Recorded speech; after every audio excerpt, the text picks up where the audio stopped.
تو اسلام نے جو عورت کو مجموعی طور پہ حقوق دیے ہیں اس پہ بات کیجئے، کیونکہ یہ جو واویلا جی لے کے رہیں گے آزادی، ہم لے کے رہیں گے آزادی، اور مطلب سوری ٹو سے جو جملے میں مطلب وہ کوٹ کر رہا ہوں، تیرا باپ بھی دے گا آزادی، کیا تماشا لگا کے رکھا ہے صاحب؟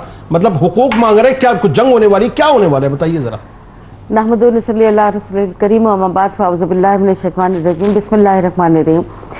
آپ نے کہا کہ آج 8 مارچ کا دن ہے اور صبح سے لے کے شام تک جو تماشا لگے گا اور جو باتیں ہوں گی اس کے اوپر گفتگو۔ آپ سب سے پہلے تو یہ بات مجھے بتائیں کہ آزادی یا حقوق اور فرائض کی جب آپ تعین کرتے ہیں تو اس میں آزادی اور ایکسپلائٹیشن میں پہلے فرق تو محسوس کر لیں۔ بالکل صحیح۔ حق کیا ہے اور آپ کا فرض کیا ہے اور آپ کو دیا کیا گیا ہے۔ دیکھیں سب سے پہلے جب اسلام کی بات آتی ہے تو آپ نے خود بھی کہا، مولانا صاحب نے بھی یہاں پہ یہ بات کی کہ ایک وجود جب تسلیم کر لیا گیا تو اس کا بھی وہی درجہ ہے اور اس کی بھی وہی تکریم ہے کہ جو ایک انسان کی ہے، کیونکہ جب سورہ نساء پوری کی پوری اس میں ایک وجود یا ایک بحیثیت ایک انسان جب تخلیق فرما دیا گیا تو ایسا کہیں بھی نہیں ہے کہ اس کے لیے کم کوئی درجہ رکھا گیا ہوگا۔ تو حق کا مطلب تو یہ ہے کہ وہ تمام ذمہ داریاں کہ جو دوسرے نے میری پوری کرنی ہے اور میرا کیا حق ہے، یعنی میرا رول کیا ہے۔ اب اس کے اندر سب سے پہلے جو ابھی بات آپ نے کی تھی، نکاح کی بات کی تھی، نکاح عصمت و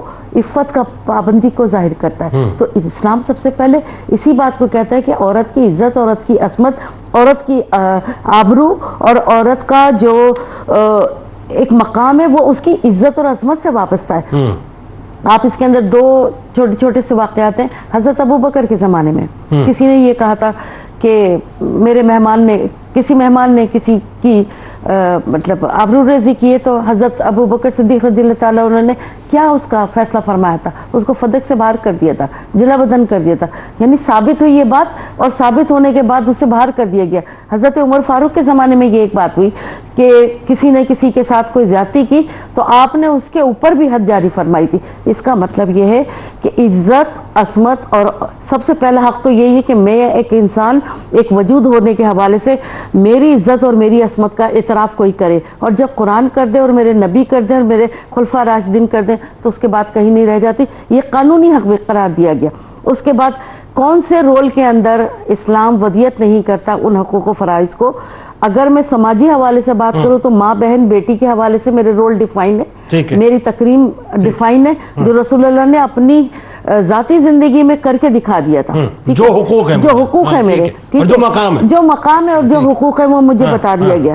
اسی طرح سے اب اس ڈومین کو اگر آپ چاروں طرف لے جائیں، سماجی زندگی میں آئلی زندگی آپ کا وہ پورٹریٹ کرتے دکھاتی ہے کہ بیٹی ہے تو آپ کا کیا مقام ہے، بیوی ہے تو آپ نے اپنی ازواج کے ساتھ کیا اور اگر اسی طریقے سے جو معاشرے کے اندر جو روابط کو ظاہر کیا تو وہ حجت الوداع کے اندر ظاہر کیا۔ دیکھیں 2 چیزیں ہیں، قرآن اور حدیث مقام کا تعین کرنے میں، یہ 2 چیزیں بڑی ہیں۔ جب قرآن آپ کو سورہ نساء میں سارے حقوق فراہم کر رہا ہے، کسی کے گھر جائیں تو دستک بھی اس طرح سے دے کہ گھر کے اندر کی جو عزت اور محافظت باقی رہے، ٹھیک ہے۔ اور جب جو خطبہ حجت الوداع ہے وہ دراصل کیا ہے؟ امت کے لیے وصیت نامہ ہے آپ کا، جس میں آپ کہہ کے جا رہے ہیں کہ میں عورتوں کے لیے تم سے بھلائی کا تعین کرتا ہوں یا ان کے بارے میں سوال کیا یہاں تک جملہ ہے کہ عورتوں کے معاملے میں ڈرتے رہیں۔ تو جب ڈرنے کا مقام آیا تو ایک وجود کی کو ثابت کرنا یا اس کی زندہ دلیل ہونے کو ثابت کرنا ہوا، تو یہ دونوں پیرامیٹر کو دیکھتے ہوئے اگر ہم آج کی زندگی میں دیکھیں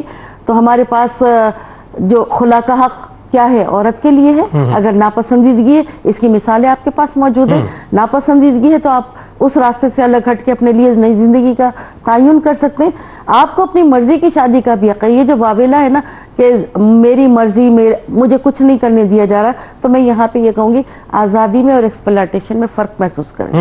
آزادی کہتی ہے تکریم اور احترام کے ساتھ آپ کے زندہ وجود کو تسلیم کرنا، اور وہ موجود ہے۔ یعنی آپ کے خیال میں جو مقام و مرتبہ دین اسلام نے عورت کو دیا ہے 1450 برس پہلے، کیا اس کے بعد کسی قسم کی کوئی نئی تحقیق کی ضرورت رہ جاتی ہے یا کسی نئی ڈگنگ کی ضرورت رہ جاتی ہے؟ دیکھیں قرآن جو ہے وہ معجزہ ہے اور کتاب الہی ہے، ارشاد الہی ہے، جو ارشاد فرما دیا گیا، جو تعلیم دے دی گئی آپ صلی اللہ علیہ وآلہ وسلم کی ذات کے ذریعے اس کی تکمیل کر دی گئی، تو اب کسی نئی حجت کی ضرورت نہیں ہے۔